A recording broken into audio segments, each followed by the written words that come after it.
إن تنصروا الله ينصركم ويثبت أقدامكم. Ya.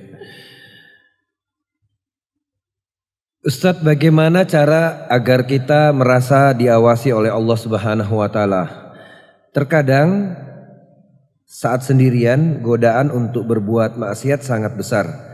Sering sekali berbuat maksiat, bertobat, kemudian maksiat lagi, bertobat lagi. Mohon nasihat dari Ustadz, semoga Allah memberikan keistiqomahan dalam agama ini. Taib. Pertama, kita harus banyak meningkatkan keimanan kita kepada Allah SWT. Terutama menguasai tentang mengimani sifat-sifat Allah. Di antaranya Allah Sami'un, Maha mendengar, Allah Basirun, Maha melihat, Raqibun, Maha mengawasi, ya. Allah Qaribun, Allah dekat dengan penglihatan dan pengawasan dengan kita. Nah, ini ya itu yang harus kita tingkatkan. Tidak ada satupun yang tersembunyi dari Allah Subhanahu wa taala dimanapun di muka bumi ini. Ya. Maka tapi pengawasan Allah itu datang ketika kita lengkapi dengan ilmu. Ya, kita lengkapi dengan ilmu. Kemudian ya, di samping itu tingkatkan makna beriman kepada malaikat. Kita bersendirian bukan bersendirian, ada 2 orang malaikat minimal yang mencatat kita di tangan kiri dan kanan kita, di mana bersendirian kita. Ya kan? Ada selalu malaikat. Nah, ini fungsi-fungsi ini, makanya keimanan ini yang perlu kita dalami. Ya, maka mesti kita beriman kepada malaikat bukan hanya sekedar meyakini ada malaikat, tetapi ada efeknya kepada tingkah laku kita. Adanya raqibun atid yang mencatat amal baik buruk kita. Wa ma yalfizu min qawlin illa ladayhi raqibun atid. Ya, inna 'alaikum lahafizin kiraman katibin. Ya, ada malaikat selalu mengawasi, mencatat kita. Nah, kemudian setelah itu bagaimana meningkatkan keimanan kepada Allah, meyakini Allah selalu melihat dan mengawasi kita, mendengar perbuatan kita, ya, perkataan kita, melihat semua perbuatan kita. Kemudian tambah beriman dengan apa? Meningkatkan keimanan kita pada malaikat yang selalu mencatat gerak-gerik kita dan semua perbuatan kita, baik yang baik maupun yang buruk. Ya, kemudian adalah tentang itu tentang besarnya akibat sebuah dosa. Memahami besarnya akibat sebuah dosa.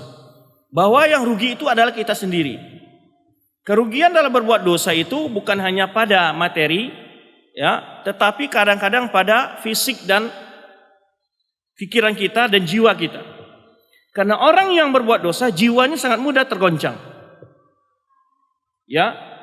Kenapa orang-orang yang berbanyak bermaksiat dia sering hipertensi? Kenapa dia sering jantungan? Ya. Antum sekarang ini umpamanya, ketika antum mencuri, ya, mencuri sesuatu, itu antum pasti apa? Apa yang ada perasaan antum saat itu? Khawatir akan diketahui oleh orang. Saat membelanjakan barang itu, saat memakai barang itu, selalu antum dihantui oleh, ya, mengawasi orang yang banyak gitu ya. Antum mengawasi kan gerak-gerik orang semacam. Jangan sampai orang khawatir mengetahui. Dan itulah modelnya orang tadi, khawatir itu. Kan nggak tenang, tidurnya nggak tenang, ya, apalagi yang korupsi miliaran pasti. Maka jantungnya itu apa? Tidak normal memang. Setiap orang bermaksiat, jantungnya nggak normal, pasti apa? Beda itu tekanan jantungnya.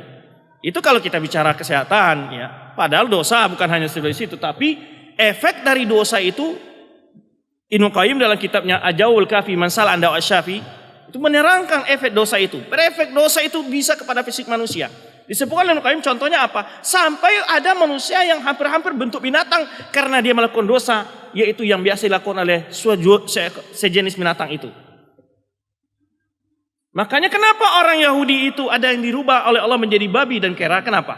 Karena kemaksiatan mereka itu adalah pas seperti perbuatan itu. Maka Ibnu Qayyim dalam kitab Jawabul Kafi itu sudah ada terjemahan, antum baca di sana. Sering baca kitab itu Ibnu Qayyim menyebutkan efeknya. Bukan efeknya kepada dirinya, bahkan kepada alam sekalipun. Antum tahu nggak?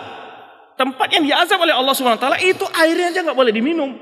Makanya ketika Rasulullah SAW lewat di Diyar Samud, ya, waktu perang Tabuk, itu sahabat nggak mengaduk tepung mereka dengan air yang di Diyar Samud itu, yang diazab kaumnya itu. Disuruh buang Rasulullah SAW. Bahkan lewat di situ harus kalian upayakan menangis. Bayangkan, di su'mul dzunub wal atham, yaitu apa istilahnya itu ya? Su'mu itu apa bahasa kitanya itu? Ya keburukan lagi itu ya. Efek buruknya itu ke semua. Berbagai arah kena. Maka alam pun rusak. Alam pun rusak. Ya, dengan dosa itu rusak. Antum lihat bagaimana itu laut mati. Bayangkan sama antum. Tahu nggak laut mati? Kenapa laut mati? Nggak ada ikan yang hidup di situ kan? Garamnya. Bayangkan sama antum.